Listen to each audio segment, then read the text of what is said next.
ಪ್ರೇಮಿಗಳ ದಿನದಂದು ಪತ್ನಿಯೊಂದಿಗೆ ಡಿನ್ನರ್ ಮುಗಿಸಿ ಬಂದಿದ್ದ ಪತಿಯೇ ಅವಳನ್ನ ಹತ್ಯೆ ಮಾಡಿರುವ ಘಟನೆ ಹರಿಯಾಣದ ಜಜ್ಜರ್ ಜಿಲ್ಲೆಯ ಬಹದ್ದೂರ್ಗಢದಲ್ಲಿ ನಡೆದಿದ್ದು, ಅಂಶುಲ್ ಧವನ್ ಎಂಬ ಚಾರ್ಟೆಡ್ ಅಕೌಂಟೆಂಟ್ನನ್ನ ಬಂಧಿಸಲಾಗಿದೆ.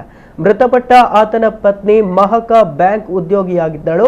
ಮದುವೆಯಾಗಿ ಕೇವಲ 5 ತಿಂಗಳುಗಳಾಗಿತ್ತು.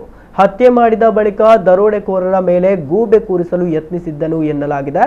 ಫೆಬ್ರವರಿ 14ರ ರಾತ್ರಿ ದಂಪತಿಗಳು ಡಿನ್ನರ್ಗಾಗಿ ಹೊರಗೆ ಹೋಗಿದ್ರು. ಹಿಂದಿರುಗುವಾಗ ಕಾರಿನಲ್ಲಿ ಇಬ್ಬರ ನಡುವೆ ಜಗಳ ನಡೆದಿದೆ ಎಂದು ಪೊಲೀಸರು ತಿಳಿಸಿದ್ದಾರೆ.